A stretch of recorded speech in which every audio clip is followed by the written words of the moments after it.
Okay, another calculus-based problem. Let's see if we can find one here that's an odd number. 3.39. So it's a fairly long problem, so let's just read it and see what happens. A rocket is fired at an angle from the top of a tower of height h0 50 meters.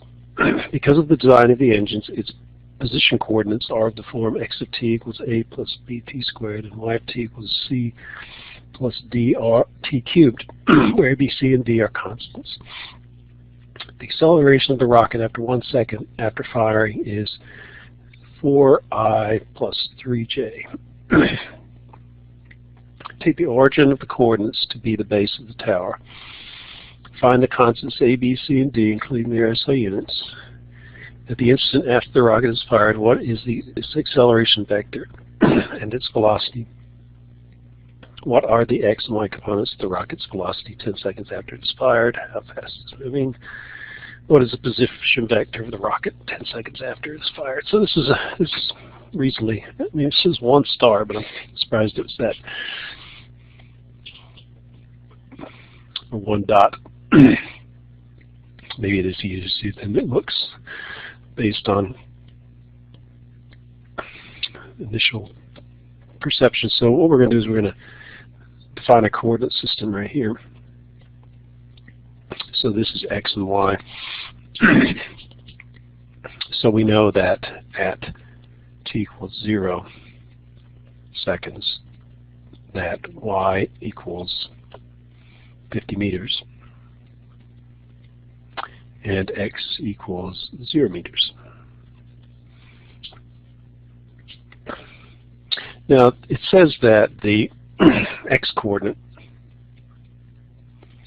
is going to be equal to a plus b t squared, and the y coordinate is c plus d t cubed.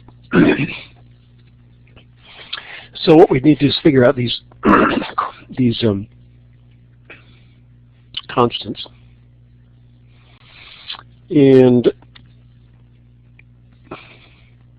so if we wanted to actually show the position vector, it would be a plus b t squared times I plus c plus d t cubed times j. So our velocity vector is going to be 2b ti, because what I'm taking the derivative with respect to time. The derivative of a is 0, and the derivative of t squared is 2t.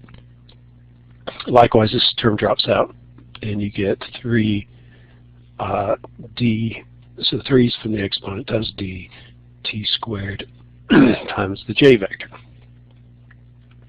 And the acceleration vector is just going to be 2b times the I unit vector plus 6d t times the j vector. So the derivative of t squared is 2t.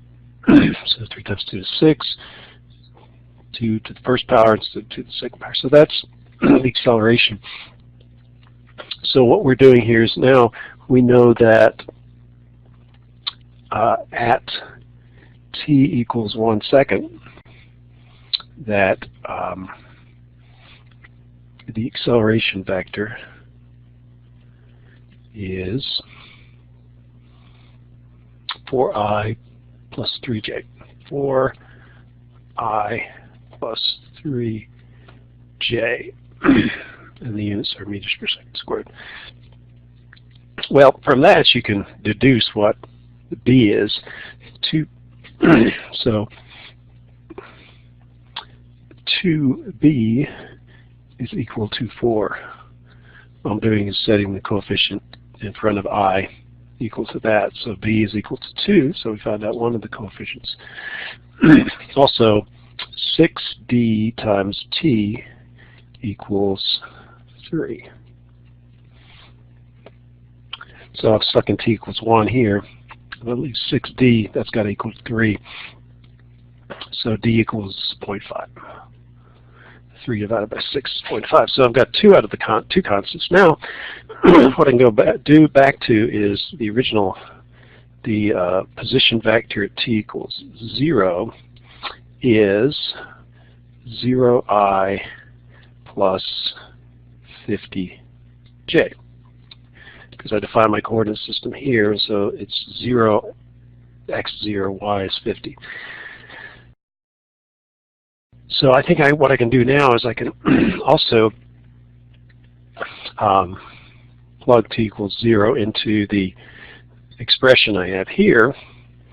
So what I would get is a plus b times 0 times I plus c plus d times 0 squared, actually 0 cubed here, times j, and therefore I get a times I plus c times j is the position vector at t equals 0.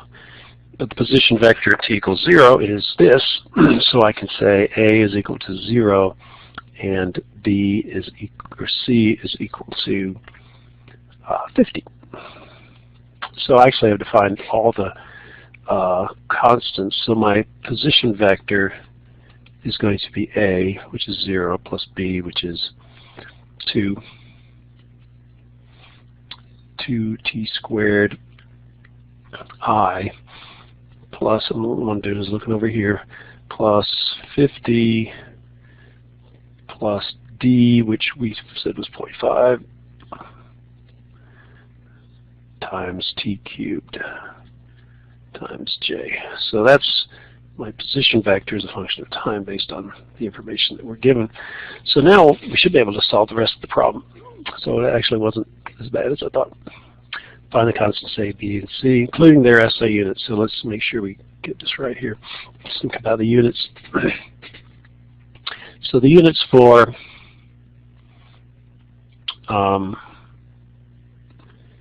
this are meters, so these are meters per second squared. And the units here are just meters. Because when t equals 0, these have to, and you'll see if I put in meters per second squared for b, and I multiply by seconds squared, I'll end up with meters. Same with d, except d is meters per second cubed. And the reason is because this also needs to be meters. Each of these need to be meters. So if I take 0.5 meters per second cubed, now I got to multiply by seconds cubed here to get meters. So those are the constants with the units. And actually, yeah, C's okay. Okay, we're good. Okay, so that's A, B, C, D. Okay, second thing is find at the instant after the rocket is fired, what is its acceleration vector and its velocity. So I've actually already calculated the acceleration vector here. So the acceleration at t equals 0 is just going to be equal to 2 times b. But b was, what was b? 2. So it's going to be 2 times 2.0. The units were meters per second squared. I plus 6d times t, but t equals 0, that whole thing goes to 0, so the second term is just going to be 0. So the answer is 4.00 meters per second squared in the I direction. So this is what is its acceleration vector and its velocity. So the acceleration vector is this. The velocity vector is that, which is going to actually be 0, because you can see when you set t equal to 0, this drops out. 2 times v times 0, and 3 times d times 0 squared is 0, so the velocity is 0, which makes sense because it's, it should start from rest, so it should be, it's just going to be 0I plus 0J. So that's the velocity vector. We just check these answers out before we go any further. And I lost my piece of paper. So I have to 339. A is 0, B is 2 meters per second squared, C is 50 meters, D is 0.5 meters per second cubed. Acceleration vector is 4, I. Velocity is 0. Okay, so far so good. The next question is, what are the x and y components of the rocket's velocity at 10 seconds after it is fired? So remember, the velocity vector as a function of time is this thing. So we have 2b, so that's 4. 2 times 2 is 4, so we're going to have 4.00 t times j, and the units for this are meters per second squared. So when we multiply by seconds, we'll get meters per second, and that's actually times I, not j, the unit vector. Okay, then we have plus 3d t squared. d is 0.5, so that's going to be 1.50 meters per second cubed times t squared times j. I think that's right. 3 times d, that's 1.5 t squared j. Okay, so that's the velocity vector at any time. V sub x at any time is just 4.00 meters per second squared times t, and the y component is going to be 1.5 meters per second cubed times t squared. So we can just plug in the numbers for t equals 10 seconds. So let's just do that in here. So v sub x of 10 is going to be 40 meters per second, and v sub y at 10 is going to be 10 times 1.5 is 15, 15.0. Actually, it's 10 squared. So 10 squared is 100. 100 times that's 150. It's 150 meters per second. They're both positive. I can check the answer here. 40 and 150. And then it says, and how fast is it moving? So that means the speed or the magnitude of the velocity. So the magnitude of the velocity vector at 10 seconds is equal to the square root of v sub x of 10 squared plus v sub y of 10 seconds squared. So we get 40, and the velocity is meters per second. We square that plus 150 v sub y meters per second squared, and it's going to be slightly larger than 150.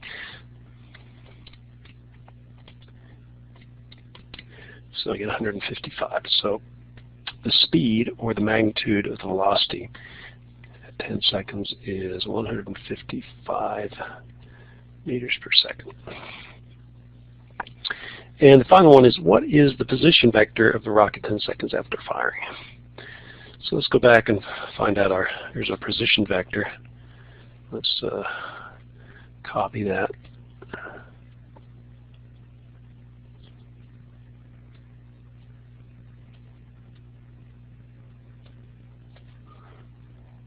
So all we have to do is plug in t equals 10. So we'll get 2 times 10 squared I plus 50 plus 0.5 times 10 cubed j. So the position vector 10 seconds, you get 100 times 2, so you get 200 I plus, and what we'll get here, once my cursor frees up, is we'll get 1,000 times 0.5, which is 500. 500 plus 50 is 550 j. So that is my position vector at 10 seconds. And that looks right. Now the units, I left the units off, but it should be meters. Okay, so that's problem 339.